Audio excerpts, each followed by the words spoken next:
नमस्कार, मैं योगाचार्य अनुपमा। आज भी हम डाइजेस्टिव सिस्टम पर ही बात करेंगे।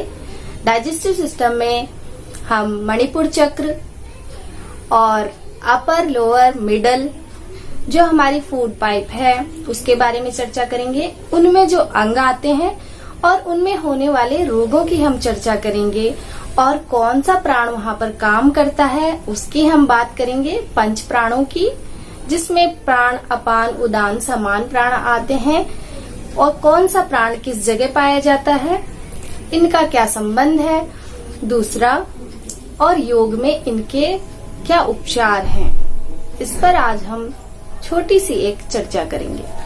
कुंडलिनी योग के अनुसार पाचन तंत्र का जो संबंध है वो उसका मणिपुर चक्र से पूरा संबंध बताया गया है, जिसका चिन्ह है सूर्य, चमकता हुआ सूर्य।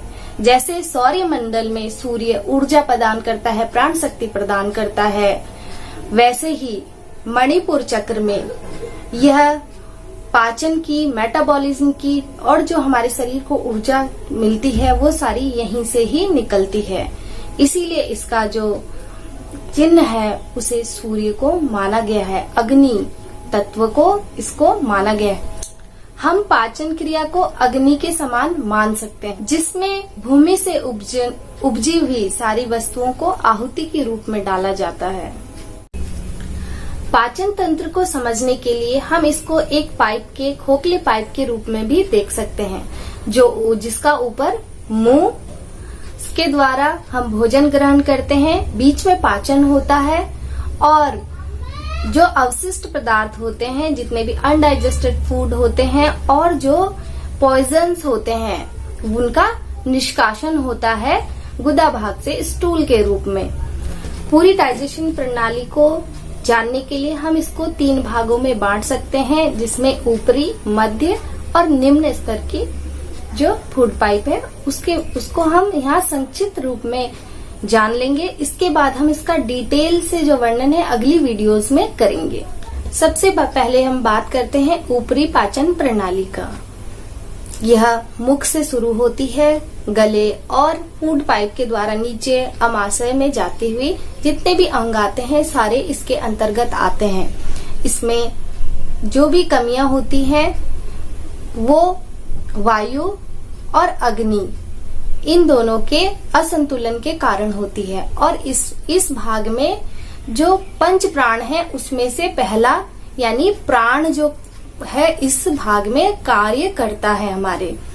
इस भाग में रोगों के कारण उल्टी आना, डकार आना, खट्टे डकार आना, गैस बनना, एसिडिटी बनना और अन्य रोग जिसमें गैस्ट्राइटिस, पेप्टिक अल्सर आदि रोग प्रमुख हैं।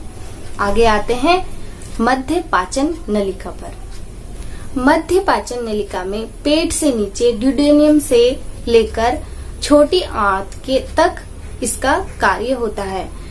ऊपरी पाचन प्रणाली भोजन को छोटे टुकड़ों में बांटकर उसमें रसायन मिलाकर यहाँ तक पहुँचा देती है। इसके बाद यहाँ से पोषक तत्वों को यकृत तक पहुँचाने का कार्य किया जाता है। खून के द्वारा यह यकृत और सारे शरीर में पोषक तत्वों को पहुँचाता है।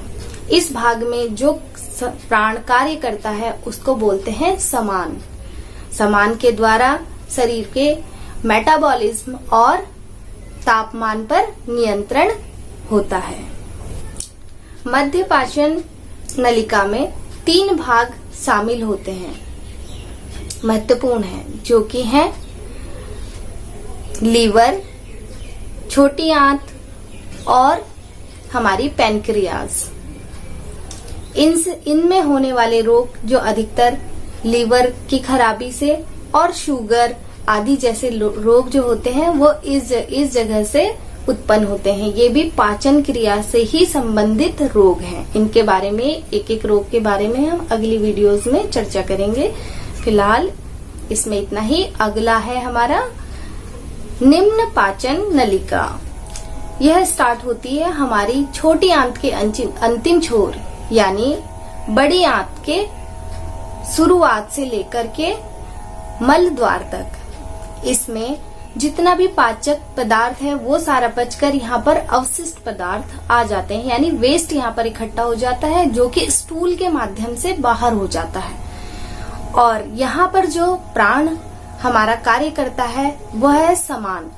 समान प्राण की अधिकता या कमी के कारण एक्यूट और क्रोनिक रोग हैं वो उत्पन्न हो जाते हैं, जिनमें सबसे ज्यादा constipation, loose motion, piles, appendicitis, colitis, diverticulitis एवं प्रोलेप्सिस, जिसे कि अंग उतरना भी कहा जाता है। इस प्रकार के रोग इसके असमानता के कारण यहाँ पर इस जगह पर उत्पन्न हो जाते हैं। हमारे ऋषियों योगियों ने पहले ही योग का महत्व जान लिया था और पाचन की से संबंधित समस्याओं को शायद पहले ही समझ लिया था, इसलिए उन्होंने शुद्धिकरण की क्रिया पर बहुत विशेष बल दिया और इसको प्राथमिकता के रूप में माना कि शुद्धिकरण सबसे पहले कार्य होना चाहिए।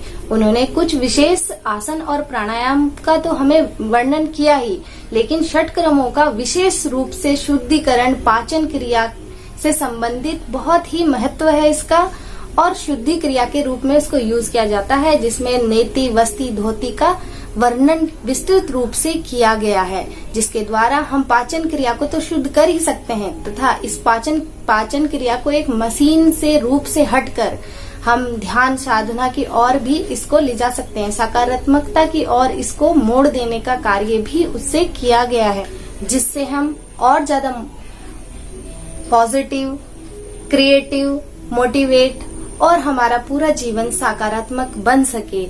इसलिए इन चीजों का हमें बहुत अभ्यास करना चाहिए और ये सुखपूर्वक पाचन प्रणाली के लिए बनाए रखने के लिए, स्वस्थ जीवन के लिए हमारे लिए बहुत आवश्यक है। इन चीजों का विस्तृत रूप से आगे वर्णन करेंगे अगली वीडियो में। तब तक के लिए धन्यवाद, नमस्कार। वीडियो अगर आपको पसंद आया तो लाइक कीजिए, सब्सक्राइब कीजिए और आपको अगर कोई परेशानी है तो कमेंट बॉक्स में कमेंट जरूर कीजिए।